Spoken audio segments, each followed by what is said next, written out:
alluded to in terms of progress that we've made and where we can go and what you can do to support that. But the best thing you can do is to get to know the system and the injustices firsthand and to share that experience with people that you know. A lot of people in this room, including myself, have privilege in different capacities.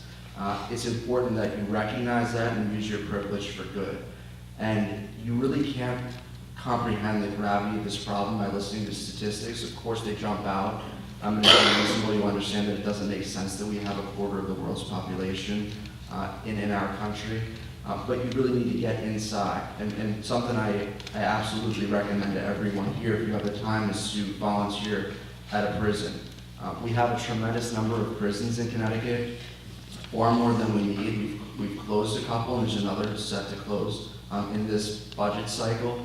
But there's certainly a prison within a half hour of where you live. And I encourage you to go and volunteer. Meet with people inside the prison and start to create that net of safety and support for people. That is one of the really huge problems. So I've been privileged to be involved in some legislative work in Connecticut over the last couple of years, and I have to say that Tammy is an absolute rock star. She is everywhere, and she's a tremendous advocate for the community. And we've done a lot of work together that really 5 years ago I would have said the things that we've accomplished in the last 2 years, I would have told you 5 years ago they're impossible. There's no chance this will happen. And we've made tremendous progress. There's a tremendous window of opportunity, and the Michelle Alexander book was part of the opening of that opportunity. That was a book that a lot of people read that struck a chord that created some change. And we've had some fortuitous events in Connecticut in terms of leadership that has allowed us to move forward on some big issues. But as I was telling the rabbi at lunch, that window is always closing, and it can close at any time. If there's a heinous crime, all of this progress that we've made will likely stop and potentially backslide. So we have to take advantage of this climate and the great people and stories that we have here. So one of the things that we're looking at is trying to make the justice system more just, and I love that line, for everyone.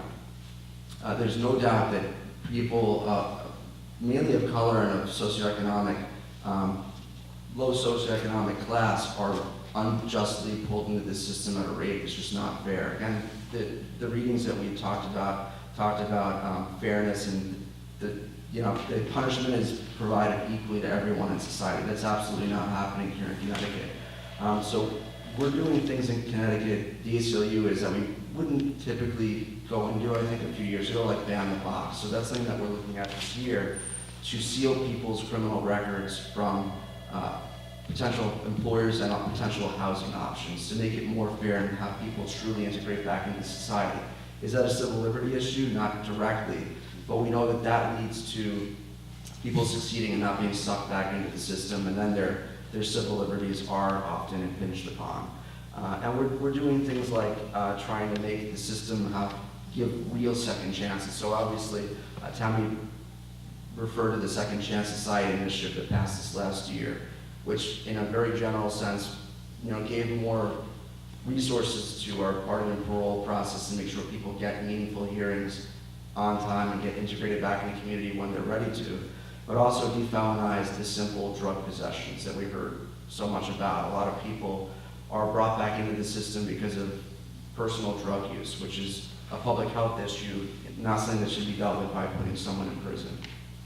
So we're working on that and moving forward and trying to have all people in the justice system really embrace those changes, not just be on the books. So we're trying to, we've had great meetings with prosecutors, for example, and we're trying to explain to judges what actually happens, what the follow-through on their decisions are, and how they impact generations.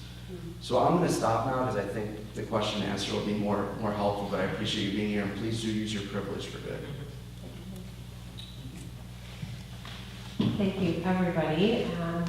So just a word that, we've been here now for an hour. We're going to keep going, but if anyone really needs to go grab a snack, feel free to do that. If you need to use the restrooms, they're around in the blue part of the building through the big doorway. Just, so you don't feel self-conscious if you need to leave the room for a moment, come back in. So I know this is, it's a lot to take in. So, yes.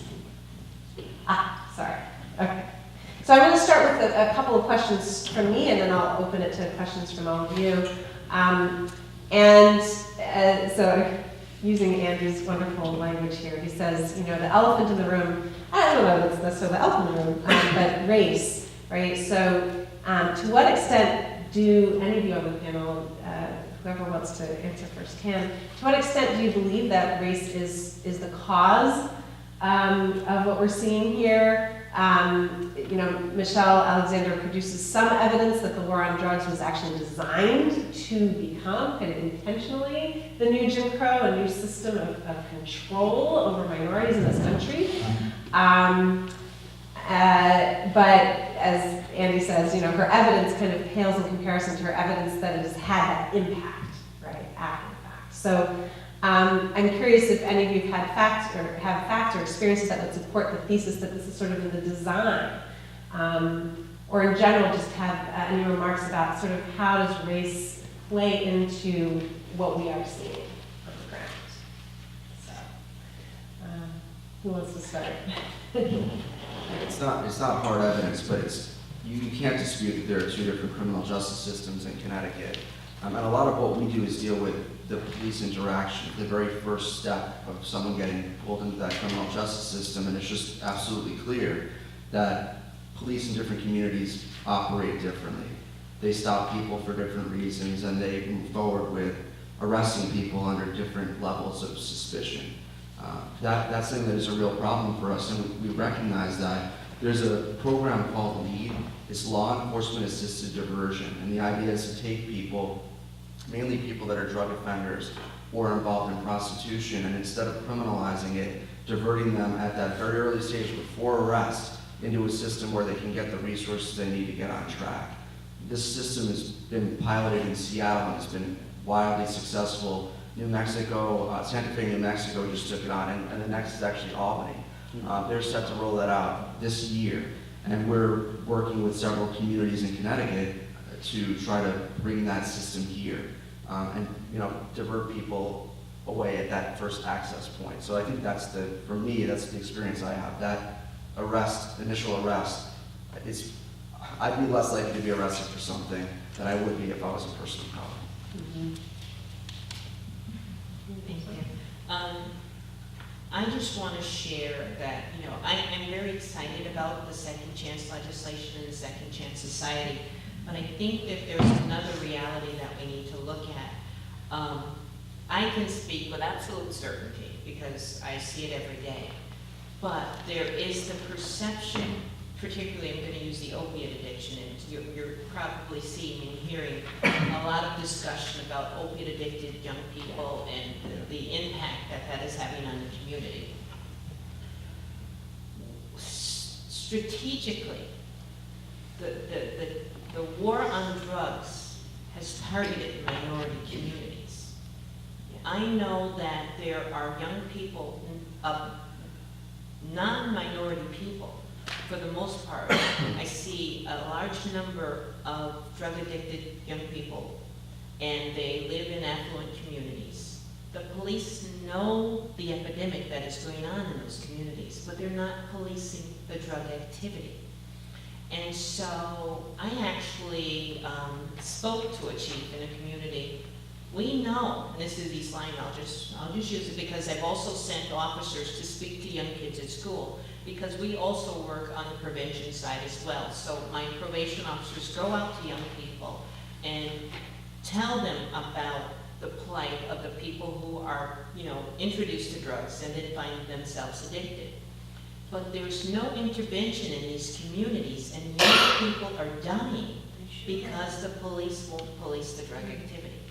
And so I said, if we're concerned about loss of life here, and we have a lot of it, what are you going to do? And so that chief told me that it was, if he were to put police in those communities, the town council would be all over him. Mm. But it's okay in poor communities when you partner with local, state, and federal officials, and you go in with military gear to kick in doors for cocaine and marijuana. And we have young people dying in other communities and nobody's saying or doing anything. So that to me is a race factor, and it's also a class factor. But again, when you look at the numbers, and you go, if you visit a correctional facility, your eyes are not lying to you when you see the majority of people of color. I know that, again, and I'm very cynical. I don't trust numbers and reports that are provided by people who have an interest in making them look good. You know, if we look independently at what's going on in the true numbers, we'll see that 70% is probably 75 to 77%. So it's probably much greater than what they're telling us. But the real concern is the perceptions. I've also talked to local newspapers, and what we'll see is if there is a drug raid in a minority community, you'll get a big mugshot. And they'll sometimes even darken the mugshot to make them look more sinister and more scary. If you see a drug raid in an affluent community, you get small headlines and maybe you'll get a picture of something other than a mugshot. So it feeds into the perception that the people of color are bad and drug dependent, and it's not an issue in the communities where people are dying. So there is, and Michelle Alexander talks about the social racial caste, the type of constructive racism that the system, the criminal justice system is founded on, where this is by design. And she likens it to slavery, the slavery of the 21st century. So there are numbers if you choose to look at them, and there is the reality that if we're talking about the loss of life related to drugs, people are turning a blind eye to it. So. Can I make a comment about that? Sure, real quick, sure. So I have two friends who are grandmothers of children who committed suicide by an overdose. And one of them just died of unexpected causes or something. And the other one very definitely said, this is an overdose. Because people are covering it up and nobody even knows it's going on in their community. So when it just says they died of unexpected causes and they're young, you better question in your own mind what that cause might have been. And look at the obituaries where you see teenagers dying. Yes. You know, they give you a beautiful story, but we know what that is. It's another life lost. And there's no intervention in these communities. Nobody wants to talk about it. The police turn a blind eye. I had a young woman, my probation officers went out to her home, found needles, heroin. They called the police. They said, we're not going to arrest. She was later found in a parking lot. She had overdosed, but she didn't die. They gave her Narcan. She had needles. They opened the door, needles. But they took her to the hospital. They didn't arrest. And so the officer was explaining this to me, and he said, guess where she is? And I said, wait, she's dead. And so, it's trauma. We talk about vicarious trauma in our field, but there's a frustration level when you see this rate of loss of life and nobody is talking about it or doing anything about it.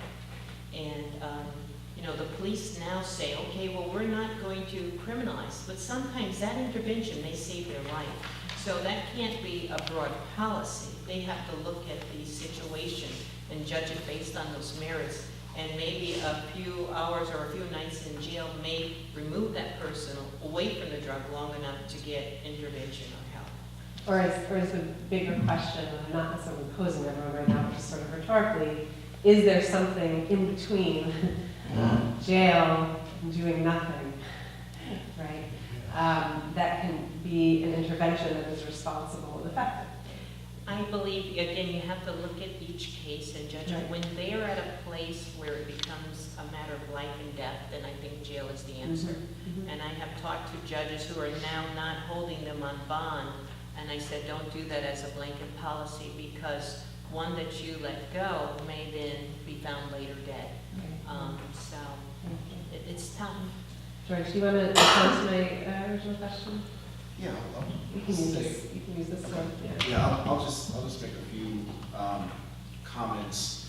Over the summer, working for Believe in Me Empowerment Corporation, outside of the working with the children incarcerated parents program, they also had something called I think it's SHRS, it's Supported Recovery Housing Services, where people that are released from a drug rehab can come to a sober home for about 2 months.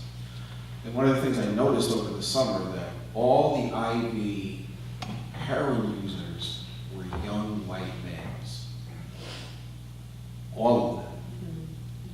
And a lot of them would congregate at the New Haven Green in downtown New Haven. When I was purchasing cocaine in Albany in the 1990s, I never went to the Black and Hispanic neighborhoods. It was always in the more affluent neighborhoods, and I would go to somebody's house and purchase what I wanted. And the city was kind of divided that way. Most of the crack cocaine was in other neighborhoods. The neighborhoods where I was purchasing my cocaine was a different neighborhood. However, you would never see SWAT come there and make the drug raids, even though there were huge amounts of cocaine, and almost everybody in the community knew it. One of the reasons, I believe, was the lieutenant lived across the street, the assistant chief of police lived around the corner, and when you label an area high crime, it's not so much the actual number, the reality of the amount of crime that happens, it's the number of arrests. Nobody wants a large number of arrests in their own neighborhood, because once your neighborhood is labeled high crime, what happens to your property values? And then you have to allocate police resources, which ends up becoming like a vicious cycle.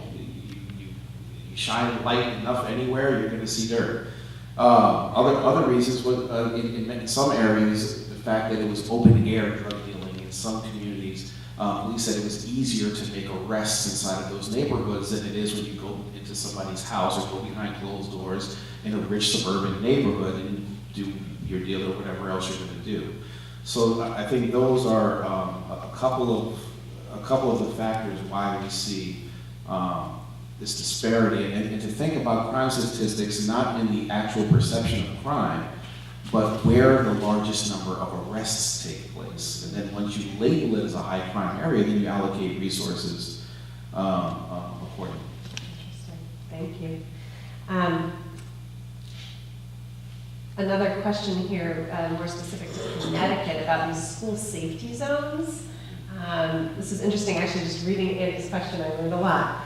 So there's this idea that there should be enhanced penalties for drug dealing or possession within 1,500 feet or whatever distance of a school or daycare. There's controversy around this, right? Is this just a handy way of basing a penalty on whether you're living in affluent suburbia or an urban area, right? Because in urban areas, there are few, if any, places that are more than 1,500 feet from a school or daycare facility, right? So what's your response to this controversy? And I don't know if there's anything that Second Chance Society is trying to do to deal with that. Yeah, so the Second Chance Society bill lessened the penalties in those zones. Tammy and I have been part of efforts with a Senator Winfield from New Haven, to eliminate or shorten those zones. Like the question posed said, the major cities in Connecticut are completely blanketed by those zones. So they're not effective anymore at that point, because the entire city is covered by an enhanced penalty zone. Essentially what it does is give prosecutors tremendous leverage in extracting plea deals. The other thing to recognize is that there are essentially roving zones around every young person in our state, because there are enhanced penalties for selling drugs to minors. So those zones are not necessary. They're also the second largest in the country. So our state, there's only one other state that has a 2,000-foot zone, and I believe it's a state down south where there are not large cities like there are in Connecticut. So it makes no sense, and it is, the impact of them is racially biased. It's without a doubt. We've done studies of, for example, the number of times people have been charged with an enhanced penalty in New Haven, and they're almost all African Americans. So it's something that we've been working on, but the real frustration, again, goes back to the privilege, is that suburban legislators just simply won't go for a change of that zone. They've done everything they can in their ability the last 4 years not to vote on that bill, because they don't want to come back to their district and have an opponent say that they're soft on crime or want to expose their children to drugs, which is not the case. And legislators in Connecticut have lost seats over issues like that, so that's why they're so gun shy. But again, that's exactly why you need to get out there and speak with your legislators in your community and let them know that this isn't right and you support changes. Anyone else want to say anything? Again, I see this or that law as another attack on the community. I think New Haven was one where Representative Winfield pointed that there is no place where you can stand in New Haven and not be in the presence or near a school system. And The Yale golf course Oh, is the yes, only yes, area. And also, if we look at this community, I mean, again, you're not gonna find the numbers of schools and daycares as you would in the cities. So it disproportionately affects urban communities. And the other thing that I'm troubled by is, again, when I see charges. Now, when you see people presented in court and they read the charges, you'll have possession with intent to sell, possession within so many feet of a school, and on and on and on. But when it's all said and done, all of those charges are dropped because it's negotiated. But it's used as, what the judge will say, and if you're convicted of these charges, you're exposed to 70 years. So the person standing before the judge, but they have to plead because it's just a way of stacking the decks to make it impossible for someone to survive those kind of charges. So, I have an issue with that as well as, the stacking of the charges unnecessarily. Over lunch, we were talking a little bit about bail reform too, so I'm wondering if maybe it's more of an ACLU issue, but to teach us a little bit about bail and what needs to change there, and then I'm going to open it up. Yeah, a lot of it goes back to the issues of leverage with prosecutors again. So we know that in Connecticut, this is not a Connecticut-specific issue, but in Connecticut, our bail system disproportionately impacts and is more harsh on people that don't have money. Often inner city people of color who are, bail is set, and that's an amount that the judge says you need to put this up to get out. And essentially, its purpose is to ensure that the person comes back to court for the rest of the criminal proceedings. What we find is that there are thousands of people in Connecticut that are in our jails for no good reason. They're in for a lot of nonviolent misdemeanors. They don't have the funds to flee, and many times it's clear from their file that they're not a flight risk, due to familial ties, things of that nature. But they're sitting in prison for months, if not over a year, for no reason. Obviously, being in jail is disruptive to someone's life. You're going to lose your hourly job if you have one. It can jeopardize your relationship with your children, all of this. So we're taking a look, and the good thing on this is that I think this is universally recognized in Connecticut. There's a problem here. The Senate Republican leader, Glenn Fasano, has made gestures that he wants to see some reform in this area too.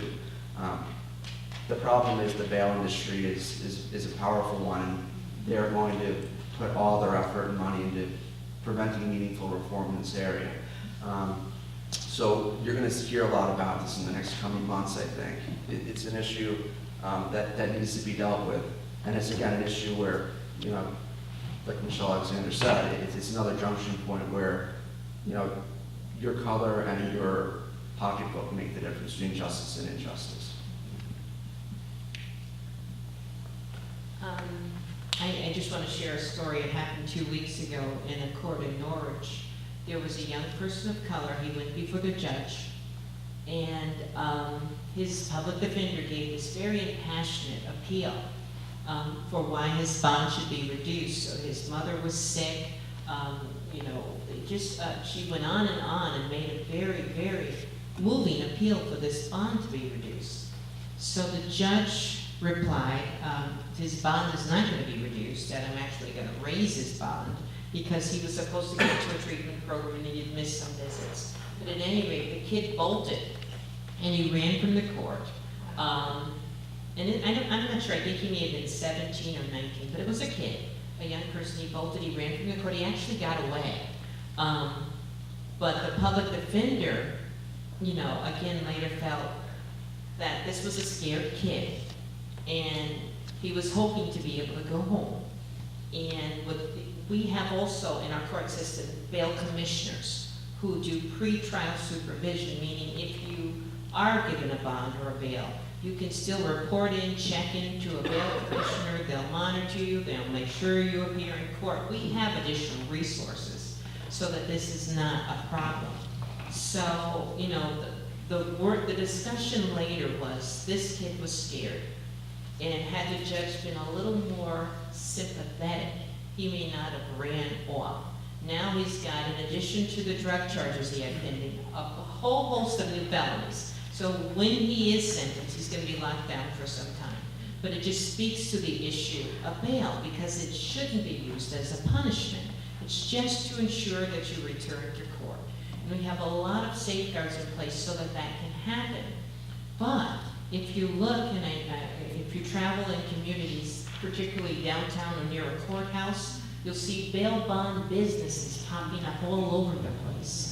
And when you visit a courtroom, you have all kinds of programs, nonprofits, and businesses that are there to capitalize on the suffering of the people. You have bail commissioners who make an awful lot of money, little investment, but an awful lot of money on the suffering of others. So I think it's a great idea. I wholly support the reform, and I hope that it goes through.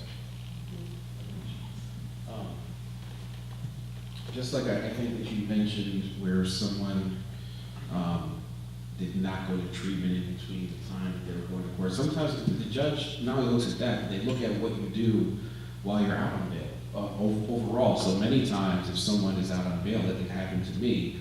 If you continue to work, if you do well, if you stay in school, or you don't commit another, you don't get arrested for another crime, the judge looks at that as mitigating factors and may reduce sentence, or you may get probation as opposed to maybe time served or an actual jail sentence. So I think this is where class and race come in. So for those who can't afford it, you're stuck in jail for a long time. You're not able to do that. If you had a job, you're going to lose your job. If child support doesn't stop, so then that affects the children.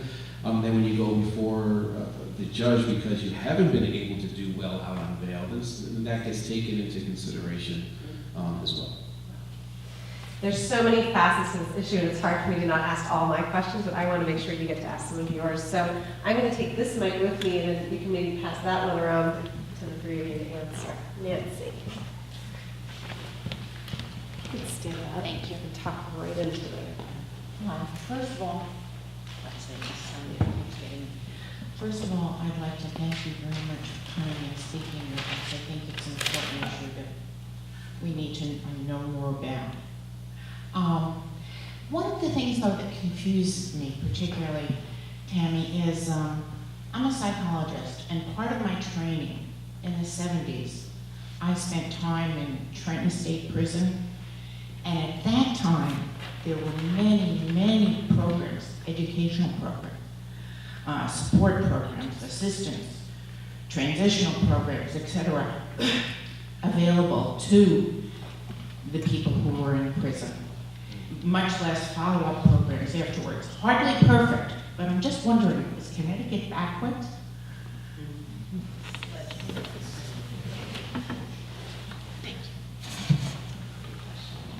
I will tell you what the inmates tell me, and there's this other dynamic that's called good credits. Connecticut has prison programs, but because of the volume, they don't have access to them.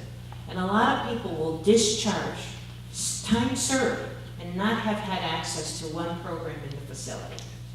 So in terms of in the facilities, and I know a lot of the lawmakers were concerned about that with the implementation of the Good Credit Program.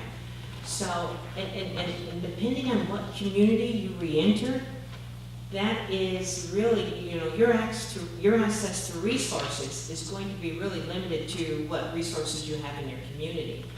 Our agency has now contracted with a number of providers, and this is something that's evolved, where we have now more contractors that will service people on probation at a reduced rate or no rate. One of the other things that we're doing that we hadn't done in years past is when someone is first placed on probation, one of the intake procedures that we do is we sign them up for Husky.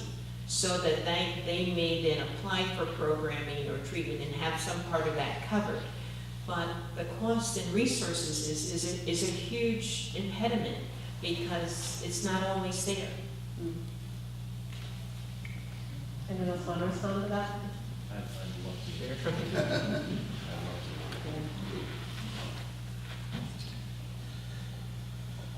Where to begin? Hopefully I'll be brief. Before I was released, I joined a group called Forgotten Voices in New York, and we had a twofold agenda. Number one, we reached out to all of the state assembly people and state senators in New York to have them come in for a symposium on prison reform from an insider's perspective. We wanted to, number one, address our remorse and express it. Number two, to talk about some common sense reforms that we thought that would not increase the budget, but would also lead to a low recidivism. Recidivism is the rate at which people return after being released from prison. Here in Connecticut, the Department of Corrections boasts, I don't want to say boasts, but states that 79% of the people that are released from Connecticut state prisons are rearrested within 5 years. In New York, it's somewhere around 50, but when you look at it by the areas where the majority of the people that go to prison come from, it's usually in the 80s. Where I come from in Albany, New York, Albany County has an 80% recidivism rate. 80% of the people that are released go back. So, and if we're spending $55,000 a year here in Connecticut and $60,000 a year to incarcerate someone, which it costs more to go to Harvard, Princeton, or Yale, what are we really correcting with that amount of money? And when you return to prison, one of the things we argued was we take the same failed programs, all the programs that you have inside of the state. So in terms of programming, there are two main programs that you take if you come at least to New York State Corrections. You take one to deal with addiction, and you take one to deal with anger, if you have a violent crime. You're not eligible to take the program for violence until you're 2 years to your earliest release date. So if you have a 20-year sentence, for 18 years you're supposed to sit in prison at $60,000 a year. You just wasted almost $1 million of taxpayer money, and you haven't taken one program. Number two, the programs in New York, at least in New Jersey, I spent some time in New Jersey, you're near a metropolitan area, so you can usually you can probably staff your programs if you have them well. In New York, many of these prisons are in rural areas, hundreds of miles from cities, to where you don't have that type of population that can come in. So when and work inside of those prisons that are qualified to do so. For example, for those that had to take a sex offender program in New York, people were being released without ever taking that program because they didn't have anybody in the community that was qualified, that had a master's degree to do so. So while on paper it looks like you have some solid programs that could actually help people become productive members of society on the outside, people are not allowed, people don't have access to them. Lastly, higher education, the programs I graduated from,